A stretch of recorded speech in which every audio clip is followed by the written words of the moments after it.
This is part 2 of the closing arguments on whether or not Fani Willis will be disqualified from continuing on Donald Trump's case. If you're just coming onto the channel, kindly hit that like bell and subscribe to the channel if you haven't done so as yet. Thank you. Good afternoon, Your Honor. I want to start with some of the things that were addressed over the last hour and a half. First, beginning with something Mr. Merchant referenced as it related to the comments that the state made in regards to the good faith basis in which was submitted to the court, in which defense counsel claimed the evidence would show. And I would strongly bring to the court's attention that the claims that were made were material misrepresentations. And what I will say to the court, and why I say that to the court, is because the representations that were made by counsel was that Miss Daisha Young, Miss Sonia Allen, Mr. Dexter Bonds, Investigator Hill, Investigator Green, Investigator Riggs, all of these people would be called, and Mr. Bradley would be able to impeach their knowledge by saying that he specifically in his presence or to him said that Miss Willis and Mr. Wade were in a romantic relationship, and that Miss Willis and Mr. Wade were cohabitating, that they all knew that. And I would submit to the court, we didn't hear from any of those individuals. Mr. Bradley impeached no one. And I say no one because he did not impeach Mr. Wade. In order to properly impeach a witness, you have to confront the witness with the specific statements. Mr. Wade, and you can look back at the YouTube of the entire hearings of the last couple days, Mr. Wade wasn't once confronted with a statement that he claimed or said, or that is claimed that he said to Mr. Bradley. The way you properly impeach somebody, you have to confront the witness. Here would be Mr. Wade, and once he makes a statement that you believe to be inconsistent, and you have a witness who can prove that inconsistency, that's when you call that witness. And when Mr. Wade was on the stand, not once was he asked, did you tell Mr. Bradley this in a confidential conversation in your conference room that was not covered under attorney-client privilege? That was not asked. The specifics of that conversation was not asked. So any testimony that Mr. Bradley testified to is impermissible. It is improper impeachment because they did not confront Mr. Wade with it.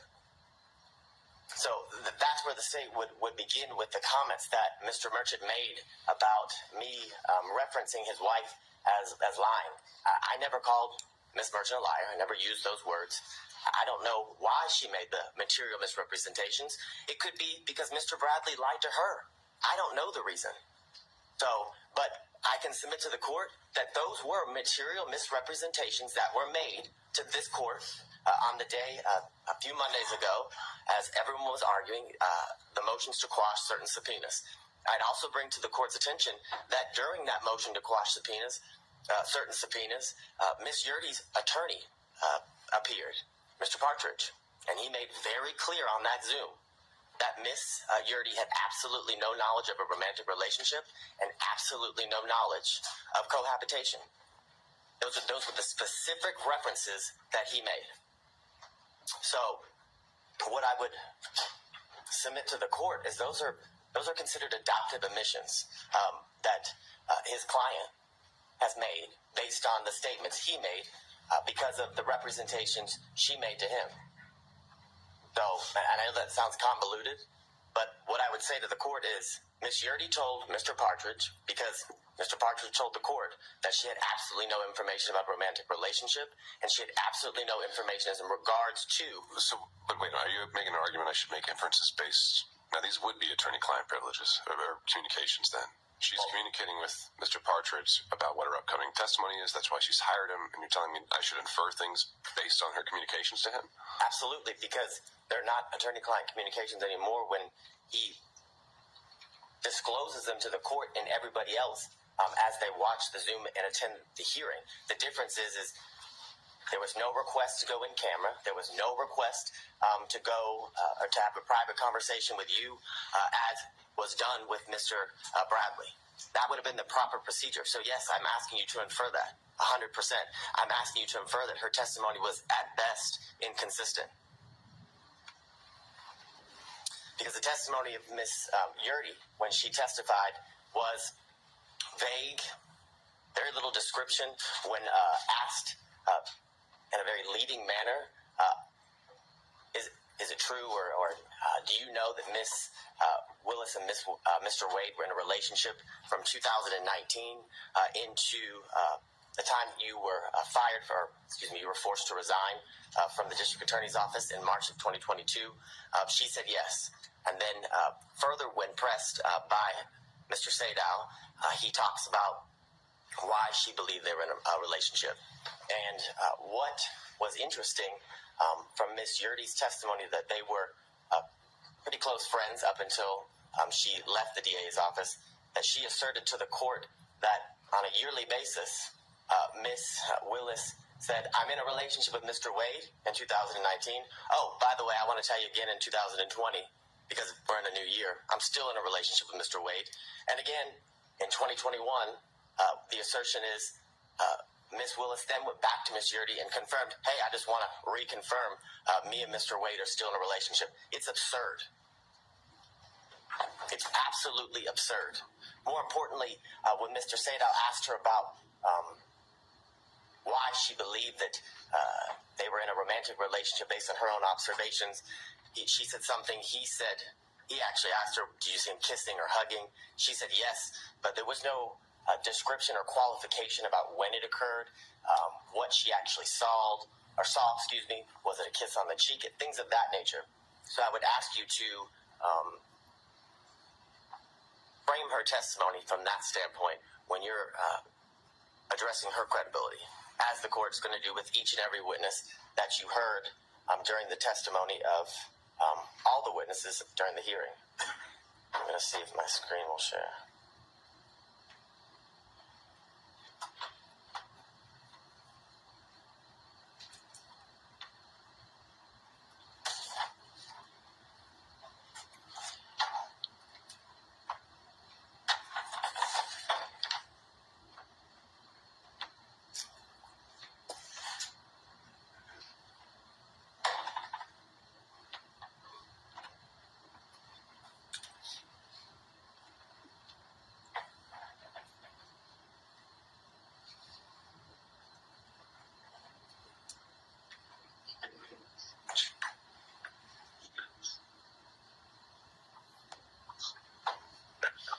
Now, I want to talk a little bit about the standard and the burden here in this instance as it relates to defense counsel and the claims that they have made in the motion to disqualify. And as I was doing a whole lot of research, I came upon this law review article from Cornell scholarship reading or publication. And they made very clear that courts have been relatively reluctant to exercise their power to disqualify prosecutors for any reason. And that goes along with the standard what the state would submit to the court, is that the defense has to show an actual conflict. And in this instance, they have to show the actual conflict would be that Ms. Willis received a financial benefit or gain and got it based upon the outcome of the case. It doesn't make any sense. It makes absolutely no sense. And during the 3 days of the extensive testimony of all of the witnesses and the prolonged examinations of the witnesses by multiple defense counsel, they still got nowhere. We're in the same position we were in on Monday. The same assertions that were made on Monday have no answers today as we're before Your Honor. They were not able to provide any evidence as to, or to the contrary of Ms. Willis and Ms. Wade's assertions of when their relationship began. There's absolutely no evidence that contradicts that the relationship did not begin later than or around March of 2022, Your Honor. I'd further submit to the court, because of this failure, that their assertion or their request that, one, the indictment be dismissed. There's absolutely no evidence that the defendants in this case, their due process rights, have been harmed in absolutely any way. There was zero evidence. Not a single shred of evidence was produced through any of the exhibits or the witness testimony showing how their constitutional rights, their due process rights, were at all affected by the relationship that began in March of 2022 with Ms. Willis and Mr. Wade. And because of that, the motion to disqualify should be denied. And Ms. Willis, as the district attorney of Fulton County, and Mr. Wade, as the special prosecutor assigned to this case, should be allowed to remain on this case and continue to prosecute the case to the end, Your Honor, until the trial is set by the court and is to begin. Now, the issues, obviously, you've heard a lot from defense counsel as to what the issues are for you to, determine. And here would be the state's contention, is that you must find that there's an actual conflict if you were or are to come to the conclusion that you should disqualify Ms. Willis and the district attorney's office. And looking at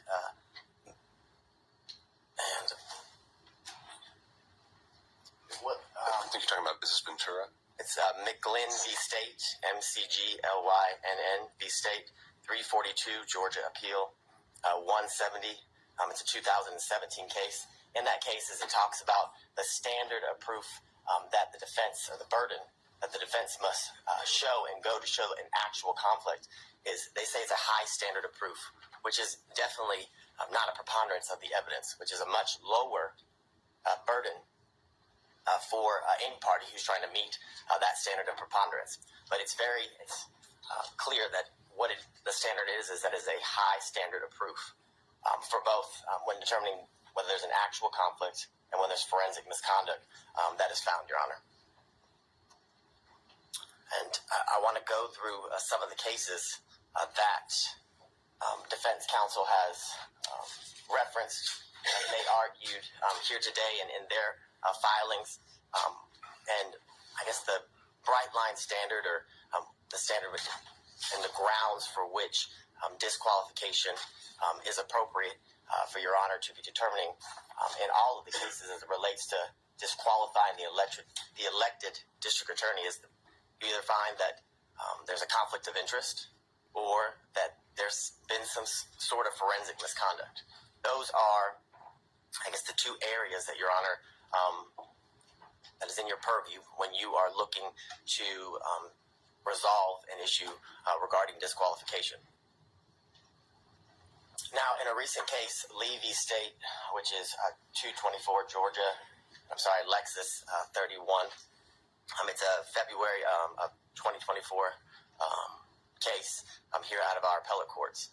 And in that case, Justice Pinson wrote that a trial court did not abuse its discretion by failing to disqualify an assistant district attorney absent an actual conflict of interest. And that is a case that was ruled on by the Georgia Court of Appeals about a month ago, Your Honor. Now, the cases in which defense counsel have relied on in their briefs and here today, I would submit to the court the cites are misleading, are inapplicable, and some of them actually support the state's position. And what I would say to you is that the defendants, in many instances, combine language from the multiple cases and kind of what I would say is misstates the law as it relates to what the law or what is required in order for an elected district attorney and their office to be disqualified. And what I would submit to the court is... Let's go back to that. Show me how. Yes. Show you how. So I think the first one they cited was Battle versus the state. Certainly a conflict of interest or the appearance of impropriety would be the grounds of disqualification. Well,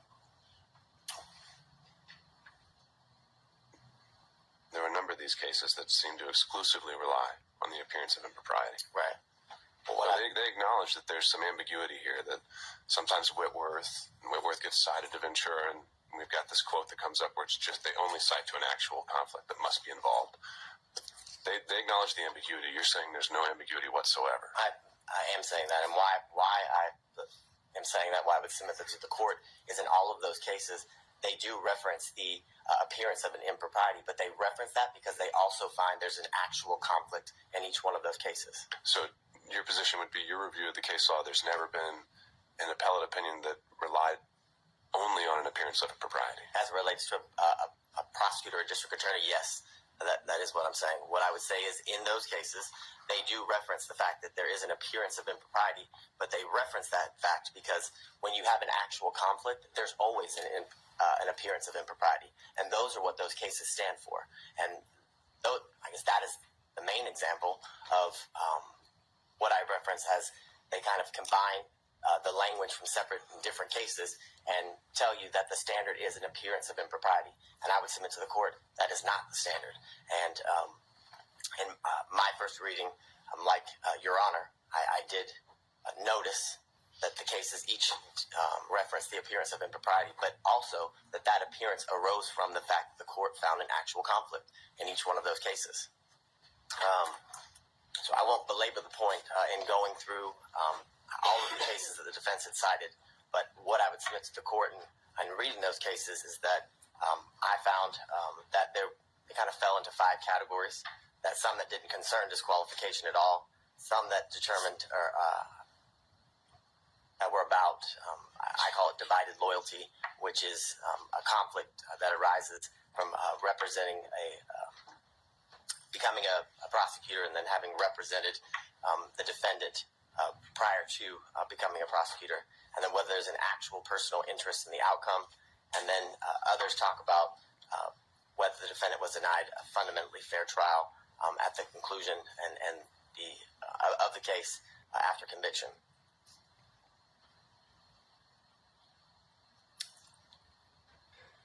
And these are some of the cases that defense counsel had cited within their brief that had absolutely no application to the issue that we're here before Your Honor today. The first, McIver v. State, has nothing to do or has nothing related to the disqualification of anyone. I mean, I think some of these are just relating to kind of aspiring for broad language about standards to prosecutors. So point taken there. But if there are more, all right, keep going.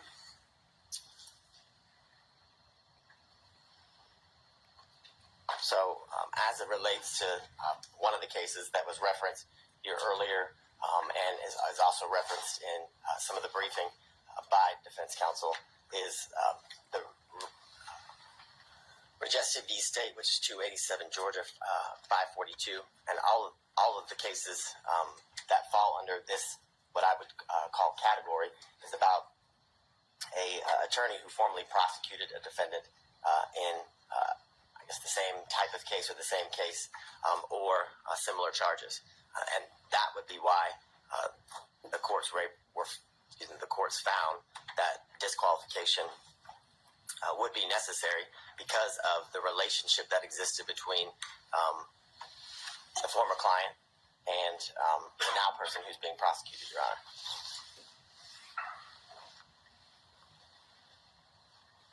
The next series of slides just goes through what has been addressed as it relates to the standard that is required when dealing with the issue of disqualification, and the state would contend and submit to the court that the defense must show an actual conflict in order to have the district attorney disqualified, and that actual conflict has to be in the form of showing that Ms. Willis, in this instance, received a financial benefit or gain in relation to the outcome of the case. Like many of the cases that involve personal interest, Your Honor, it's all based on a contingency fee, where how much they're paid, or a bonus, for example, is dependent upon the outcome of the case. That's how one is to show that there's a personal interest in the case. We have none of that here. And I would submit to the court, we have absolutely no evidence that Ms. Willis received any financial gain or benefit.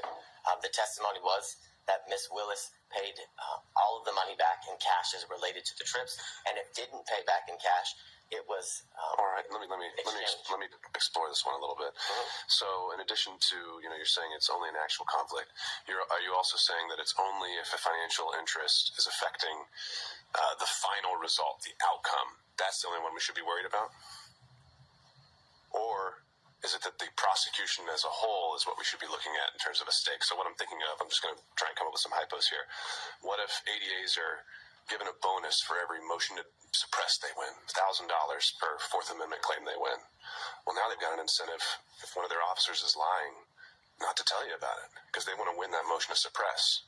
But maybe that doesn't affect the outcome, because you can win a motion to suppress or lose it, and that doesn't decide whether it's going to be a guilty or not guilty verdict. But doesn't that affect the prosecution of the case, if not the outcome? Yes, I would definitely agree that would be an instance where disqualification would be necessary and appropriate, because it's a situation that involves a contingency fee, and I would submit to the court that it actually does end up affecting. It could, based on how important the motion to suppress is, right? But if it's some immaterial, I don't know. But I guess, so you're saying it's maybe not so much just whether it's a guilty or not guilty dismissal, no process at the end of the day. It is actually the conduct of the prosecution that should be looked at throughout the course of the prosecution. Correct, as it relates to how it affects the prosecution, which I would submit to the court ultimately is going to affect the end outcome of the case. If you have a contingency fee based on winning, or how, if you win a motion to suppress and if you win, you get, a bonus, as Your Honor referenced. I think that is ultimately going to affect the end outcome of the case, because, as Your Honor just said, if there's an instance where an officer is lying, or that where there isn't a good faith to go forward with that motion, the prosecutor would go forward with regardless, because of the contingency fee, which not only affects the prosecution at that point of the proceedings, but ultimately is going to affect the entire case, because if they were to win a motion to suppress, or I guess the motion would be denied and the evidence wasn't suppressed, knowing that they didn't have a good faith basis to go forward affects the ultimate outcome of the case. So I think it's twofold, as Your Honor has referenced. I think it's at that part of the procedure of the proceedings would definitely qualify for a reason necessary to disqualify a prosecuting agency, but ultimately that action during the procedure will lead to the ultimate outcome of the case being or hinging upon a contingency fee like of the ones in the cases referenced by counsel and the state that are on the screen. So getting into the language again, which you just had up there with greater amusements and amusement sales. Greater amusements is one of those. You refer to the appearance of conflict as dicta. Why do you think that's dicta? I think the quote from that one is, it guarantees at least the appearance of a conflict of interest. Why is that dicta? It seems very central to the holding in the case. Because I don't disagree with Your Honor, but in that case, an actual conflict was found, and the appearance. They didn't find that. I would disagree with Your Honor.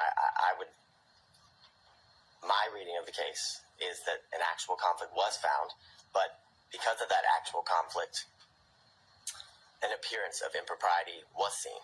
And that's the reference, or why the state referenced that case in relation to the argument that an actual conflict is required.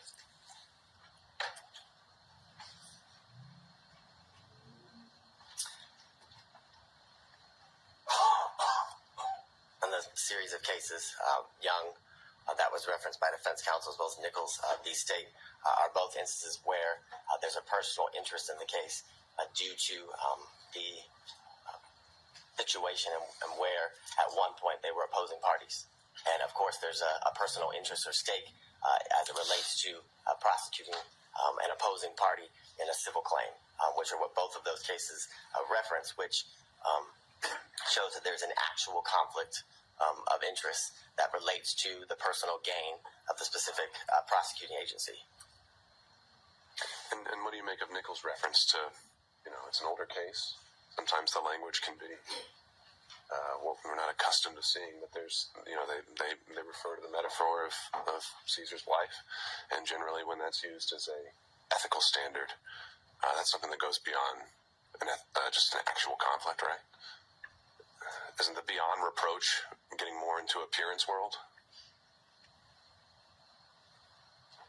Is it getting beyond? No, isn't getting into the appearance aspect of things when we're talking about Caesar's wife? But I think it goes beyond that based on the language of the holding in that case, where it literally says that the individual had a personal interest in obtaining a fee by forcing a settlement in the civil case and using the criminal case as leverage. So that's not an appearance of impropriety. That is an actual conflict of interest in which arises because of the individual's personal stake in the end outcome of the case, Your Honor. So that's how I would differentiate, I guess, the representations of defense counsel as it relates to the standard or the burden that must be shown, and why the state would submit to the court, and the most recent ruling out of the Georgia appellate courts that an actual conflict is required to be shown.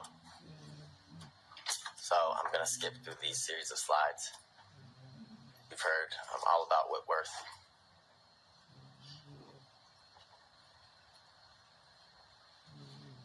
So I go back to what we referenced earlier, what's been referenced by all parties, that the grounds in which a district attorney can be disqualified is where a conflict of interest is found, and where there's forensic misconduct that is found. Those are the two grounds that are to be, I guess, are within the purview of the court as it relates to the issues here. And again, I go back to the most recent case that was Justice Pinson wrote about, and that it must be by failing to disqualify the assistant district attorney absent an actual conflict of interest. I think the language there is very clear, and I think it's very controlling, and I think it's purposeful. I would submit to the court, because an actual conflict of interest is what is required in order for a district attorney to be disqualified, because the cases make very clear, and through the precedent relating to this issue, that a disqualification of a district attorney is the last, for lack of better words, ditch effort that should be exercised as it relates to the court in curing certain conflicts that may arise.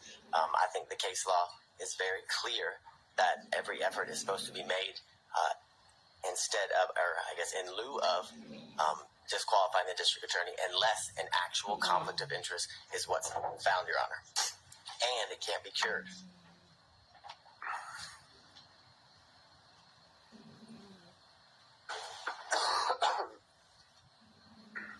So, what I would reference to the court, as was brought up earlier in Lyons v. State, 271, Georgia, 639, a 1999 case where it talks about a theoretical or speculative conflict will not impugn a conviction, meaning that speculation, conjecture, things of that nature, assumptions are not enough for anything to arise to an actual conflict. And what I would submit to the court as well, that goes to the fact that what has to be shown is an actual conflict.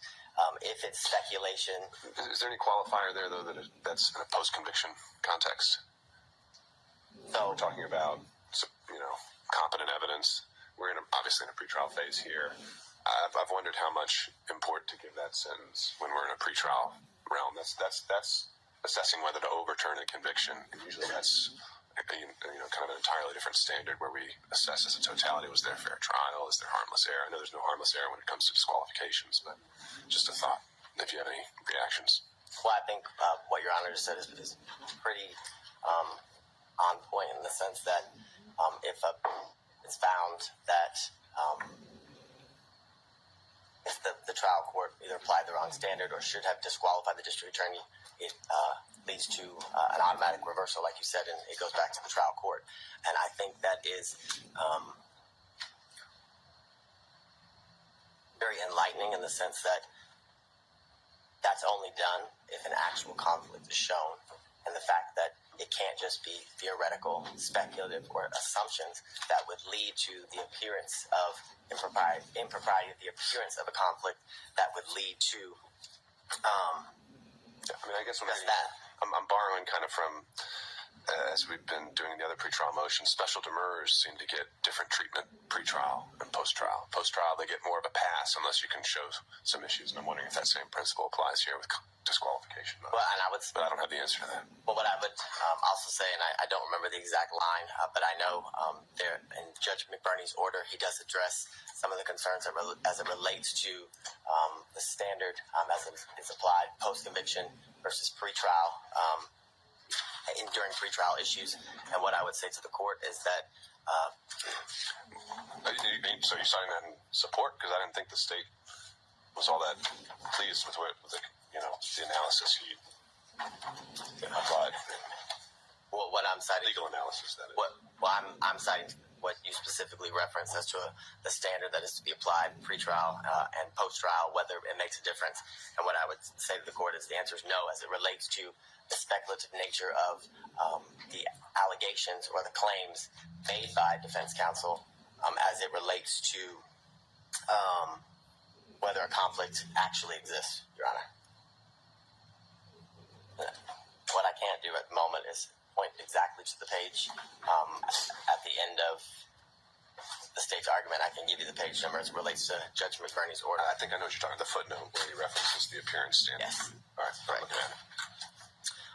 Further, in Lamb v. State, 267 Georgia 41, on page 42, it's a 1996 case where the court says, nevertheless, the conflict must be palpable and have a substantial basis in fact.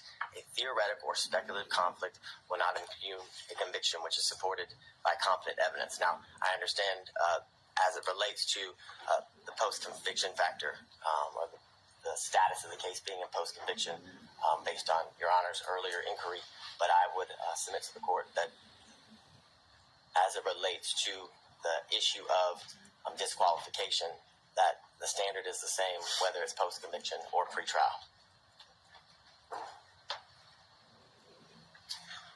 In Bloomfield v. Bornstein, which is 247 Georgia 406, it's a 1981 case. In that case, it says the appellees have not shown us a case where a per se rule was applied to disqualify an attorney on the basis of an appearance of impropriety alone.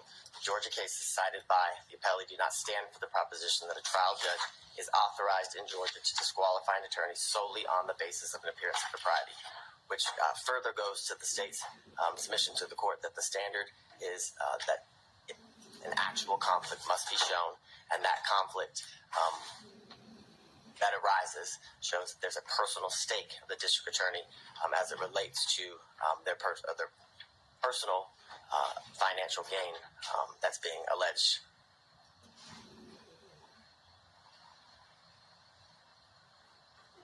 So in the case that's been referenced by all parties here today, Whitworth v. State 275 Georgia, Appeal 790, it's a 2005 case. In that case, it says Whitworth's complaints are largely based on speculation and conjecture. Applying any evidence standard to the record, it is clear that the trial court did not abuse its discretion in denying Whitworth's motion to disqualify Morgan based upon his personal interest in his conviction. Aren't we past the speculation and conjecture aspect of this, though? I mean, the original and the core of the financial allegation was that there is a relationship and that money has changed hands. There's maybe still an open question of where the ledger stands, but I think it was conceded that that balance could run in one way or in the district attorney's favor. Is that contested? Yes. What's not contested is that a relationship did develop between... And that purchases were made back and forth. That's the state's position. That is the state's position, but they were made back and forth. The purchases were made back and forth either to equal the money that was spent by one party or the other, and if that wasn't done, cash was exchanged in order to equal the costs that were paid by either one of the parties. Right, but that's a facted issue, whether it was split even, or whether it goes a little bit one way or another, or whether it's all the way $10,000 one way or another. That's a fact and issue as a result of the hearing, but it's no longer just the theory that money changed hands is no longer speculation or conjecture. Well, I agree that money actually changed hands is not speculation and conjecture, but whether that money that changed hands had any financial benefit or gain to the district attorney, that is all speculation and conjecture. I would submit to the court. Absolutely all speculation and conjecture to harass and honestly embarrass the district attorney based on some of the questions that were asked that had absolutely nothing to do with the proceedings that we were here. For example, the lien on her alleged house that was highly irrelevant, had nothing to do with the proceedings and the exchange of money between the district attorney and Mr. Wade. The point of that line of questioning was to, again, embarrass and harass the district attorney in a way that was very public, and in a way that was to impugn her character as it relates to that line of questioning in front of the court, in front of anyone watching the proceedings as it unfolded. And the language in Whitworth, I would again submit to the court, requires that an actual conflict must be shown, which is why the reference to speculation and conjecture is again a reference, because speculation and conjecture leads to or equals an appearance of impropriety, not necessarily an actual conflict, which I submit to the court is what is required based on the case law.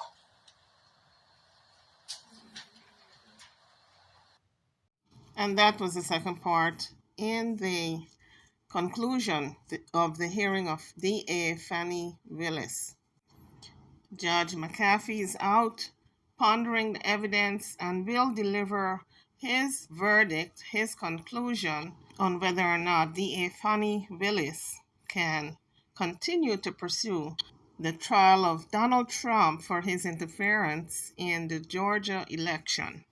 As you leave the page, guys, don't forget to hit that like bell and subscribe to the channel if you haven't done so as yet. Thank you for watching.